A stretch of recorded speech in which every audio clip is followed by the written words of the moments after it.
Je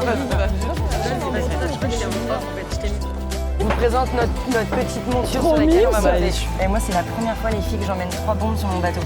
Habituellement, c'est plutôt des mecs, donc je suis très contente d'avoir des femmes à bord. On va larguer les amarres à l'arrière. D'accord. Ok, nickel. On est paré, on y va. Alors là, petit truc très simple. On va passer l'écluse, qui est juste là. On va rentrer, on va dire go, go, go. Et donc là, Bateau littoral pour la capitainerie. Bateau littéral pour la capitainerie.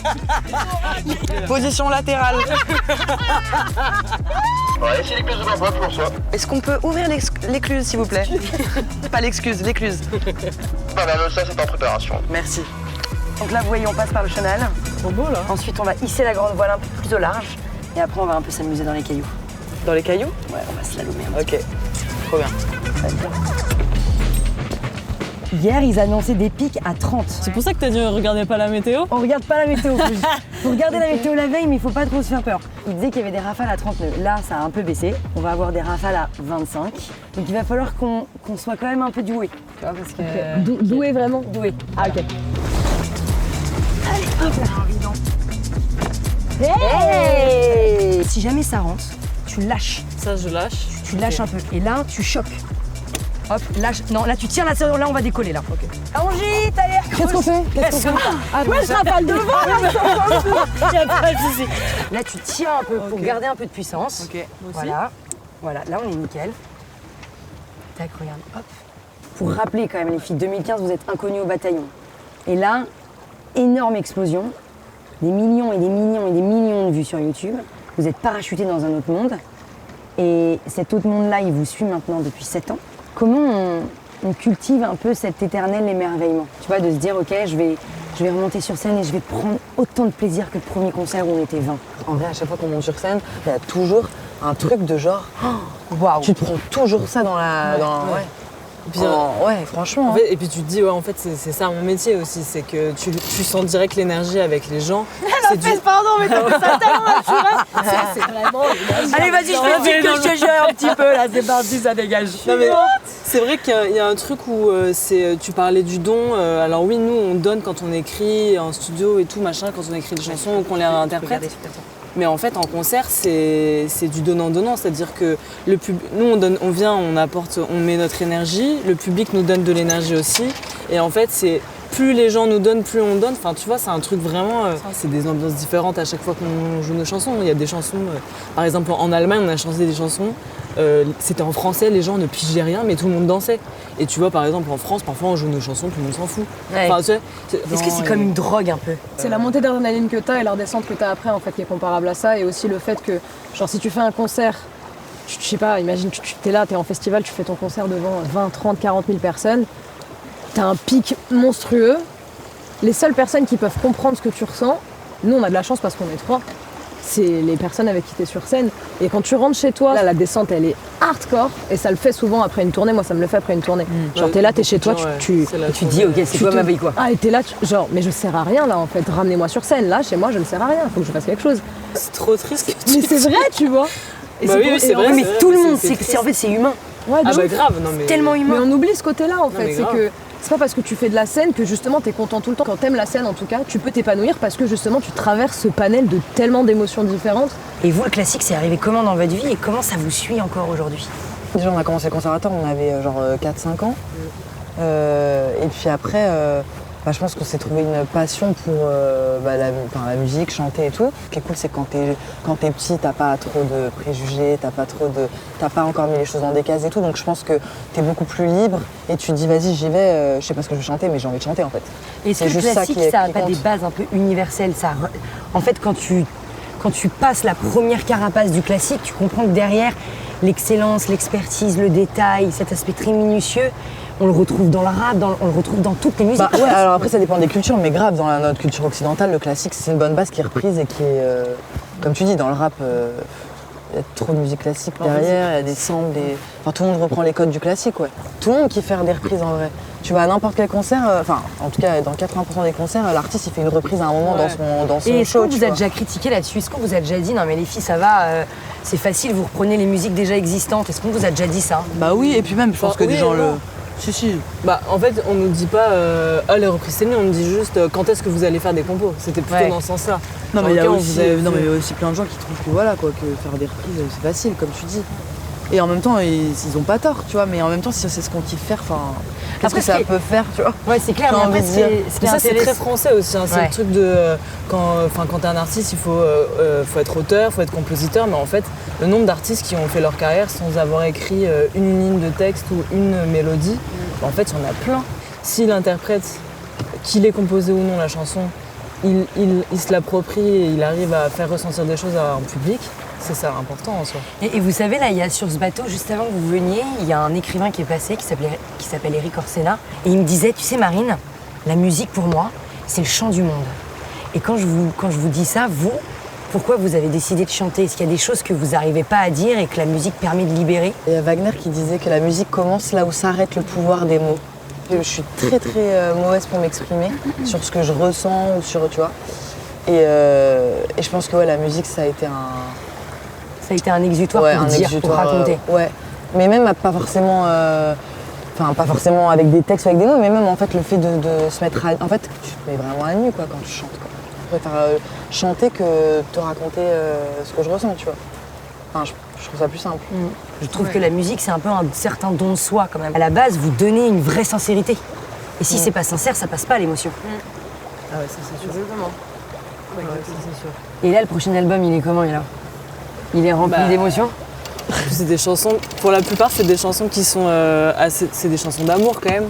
Et à la base, on était en mode non, on n'écrira jamais des chansons d'amour et tout. Là, de plus en plus, on se lâche, on se dit que en fait, du moment que ça nous fait kiffer, c'est ça l'intérêt quoi. Et la musique, ce groupe que vous avez construit toutes les trois, ça vous a permis un peu à avancer dans le cheminement? Je pense que Dans ça, le cheminement de s'accepter et tout. Ouais. bah, ça extrapole un peu, je pense, les personnalités à un moment où tu fais face à des émotions hyper intenses, parfois extrêmes et tout. Après, Ouais, ça l'accélère et en même temps, c'est là aussi que, je pense que quand tu as du succès et que ton image à toi, elle est soumise au regard des autres et surtout à la critique publique, c'est là que tous tes complexes ou tes trucs pas gérés, que ce soit physique, psychologique, etc., ça ressort fois 1000 quoi. Et en fait, parfois, t'as pas de... Faut que tu te préserves. Parce qu'à force de... Tu vois, d'être toujours un peu dans le don, dans l'écoute, et ben en fait, c'est de l'énergie, quoi. de ouf. Et ta prise, ouais. elle est où? Ouais, c'est ça. L'énergie qu'on dépense même entre nous trois, Elle est énorme. c'est incroyable. On se donne de l'énergie entre nous, on s'en pompe entre nous. Tout est, enfin tu vois, tout est en groupe et énergique, quoi, tu vois. Tout est énergie en vrai. Cette énergie, on va la faire pour un virement de bord, les filles? Allez, c'est parti, on y va.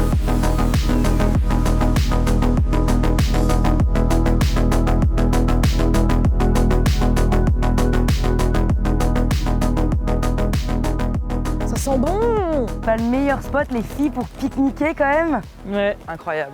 Vous aviez l'habitude de venir en Bretagne ou c'est un peu une première? Moi, je suis moitié bretonne, hein. Donc toi, t'es moitié bretonne, Ouais. c'est-à-dire? Originaire Rennes, Saint-Malo.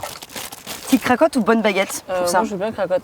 Moi je suis plus baguette. Toi, t'es plus baguette? Ouais. Et c'est quoi, les filles, un peu les moments dans toute cette aventure qui ont été les plus compliqués à gérer? Il y a eu pas mal de moments compliqués. C'est C'était- tellement un ascenseur émotionnel ce grave. délire Je pense dans que- lequel on est, tu vois. Tiens, Moi, je dirais que le moment difficile, ça a été en 2016, genre un an après notre buzz, où d'un coup, il y a eu les Inrocks qui nous ont lynchés de ouf. Bah voilà, on a sorti une vidéo, d'un coup des millions de vues. Ouais. Au début, enfin moi j'ai hyper bien vécu ce moment-là. Et quand on ressort le Summer 2016, un an après, bah là les critiques commencent à arriver vraiment, et dont les Inrocks, où c'était un média qu'on aimait bien à l'époque. Et là, ils vous ont lynché de Ouais. dingue. Ouais, genre pourquoi tout le monde déteste Ali J, machin.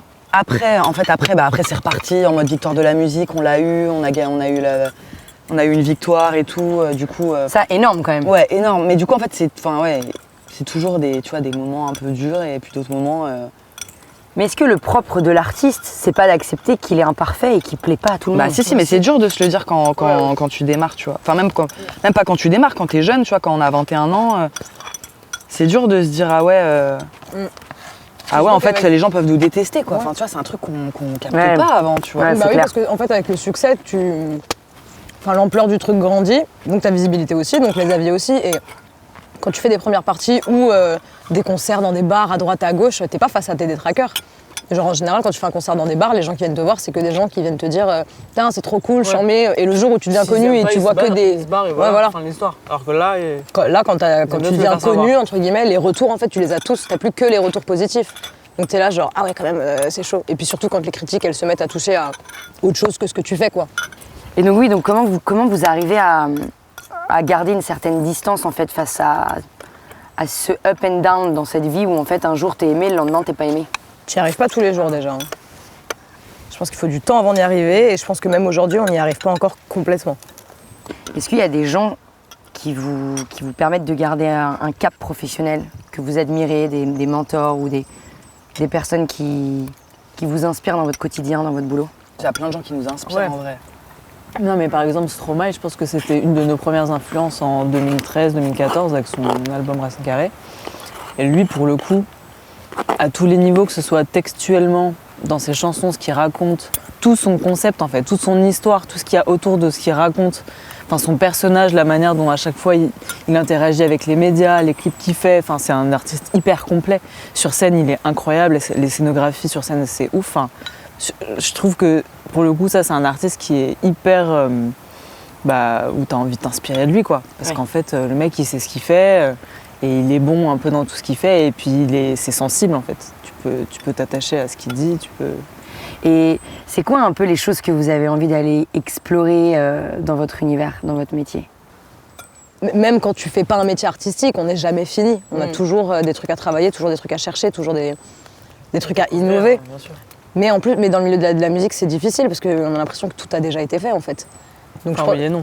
Oui et non, mais enfin tu vois, je pense que j'aurais jamais la prétention de dire je vais inventer un truc ou je vais innover quelque chose. Je pense que quand tu innoves quelque chose ou que tu inventes quelque chose, tu le fais pas exprès. En fait. Ouais, c'est assez instinctif. C'est un peu spontané. Bah Ouais. nous, enfin le côté un peu violoncelle-voix, c'était quelque chose qui avait rarement été fait, en tout cas pas comme ça. Et quelque part, on a innové. Enfin, tu vois, là, il y a plein de en concert, plein de jeunes, même de moins jeunes, qui viennent nous dire, putain, grâce à vous, j'ai comme ma fille elle est au violoncelle, elle adore, même les instruments, le côté musique et tout. Et là, si on peut à notre petite échelle inspirer des jeunes et tout à faire de la musique peut-être classique pour le détourner en musique actuelle et tout, enfin c'est trop cool, tu vois. Et vous, quand vous jouez justement, quand vous êtes attiré par cette musique classique-là, et comment vous pouvez me la définir en fait? En fait, la musique classique, c'est hyper dur à définir dans le sens où tu traverses des époques tellement différentes. La musique ne se ressemble pas selon les époques. En fait, c'est une évolution permanente. Et du coup, tu trouves pas... Et même il n'y a pas un truc pour le définir, en fait. même le la, enfin la note là, elle a évolué même au fil des années. Siècle, ouais. Donc tu vois, pour te dire que ça a tout, enfin Ça a changé de fréquence et tout. ouais, c'est ça. C'est ouf. Mais tu penses qu'on va vers où? On va vers un monde qui va beaucoup trop vite déjà. Ouais, c'est un peu Et ça se sent dans la musique.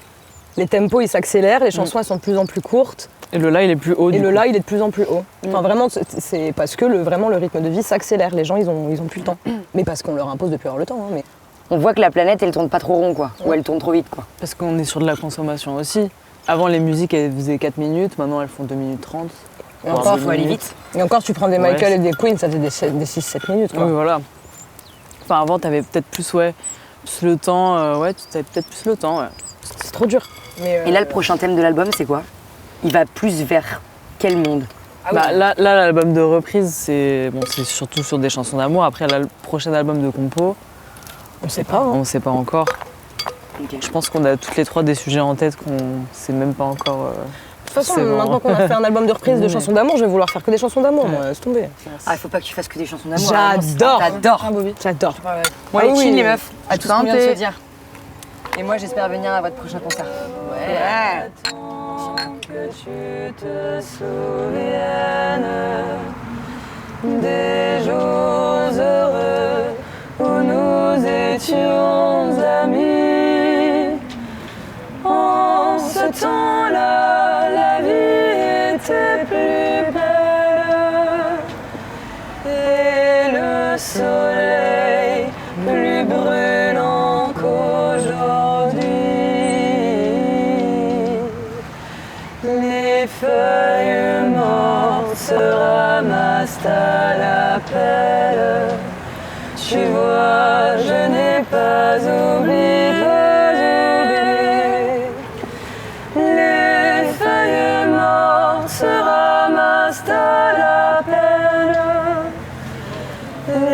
souvenirs et des regrets aussi. Et le vent du nord les emporte dans la nuit froide de l'oubli. Tu vois, je n'ai pas oublié la chanson que tu me chantais,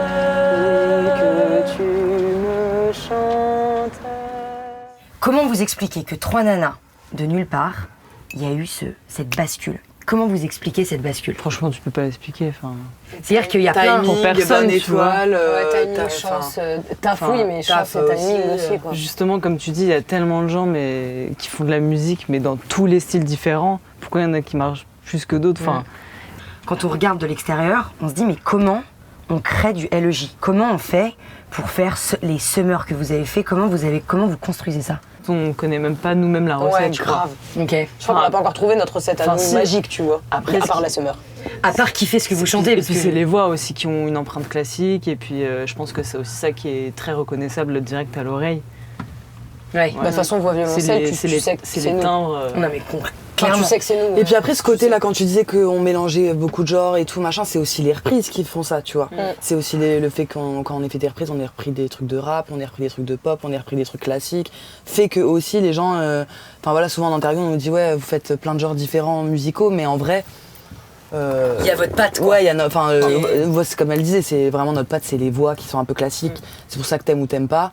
Et après, il y a le violoncelle. Bon, en général, tout le monde aime le violoncelle parce que c'est trop beau, mais voilà, oui, c'est ça qui fait notre recette et je pense que c'est un genre quand même assez particulier. Et un peu universel en fait. Parce que j'ai l'impression que tu touches le grand-père qui est en train de boire son café à la terrasse d'à ouais, c'est côté, clair. la petite nana qui vous voit dans la rue, qui vous dit Non, c'est putain, clair. Heidi, machin. Non, c'est clair que ça arrive souvent qu'à des concerts, t'es la grand-mère, la mère et la fille qui soient venues, quoi. Ouais, Tu vois, et ça, c'est genre, tellement génial, c'est Trop genre. beau, c'est trop bien. ça c'est trop Ouais. bien. Et moi les filles, j'ai un dernier truc pour vous. Vas-y, dis. Vous allez piocher un et vous allez essayer d'y répondre toutes les 3. Ok. Ok? Quelle est pour toi la musique de la mer? Non, je rigole. Tu vas nous faire les baleines. Attends, la musique de la mer. C'est sûr que c'est une musique de Hans Zimmer. Je sais pas laquelle. Ah ouais? Ouais. Ah, moi pas du Ah tout. ouais, moi, je si, suis grave. à l'antipode du truc. Ah si, moi si. Pour moi, c'est Campai Segundo, genre vraiment, c'est Ok. Buena Vista Social Club. Buena Vista Social Club, Ah ouais, on de adore. ouf. Moi, souvent, quand j'écoute de la musique à la mer, c'est des trucs plutôt, plutôt deep, plutôt. Un peu triste. Un peu triste, ouais. Genre du Patrick Watson. Je pense que je mettrais des trucs comme ça. Vous avez assuré et c'était un vrai plaisir de vous avoir à bord et d'avoir passé toute cette journée avec vous. Franchement, merci beaucoup.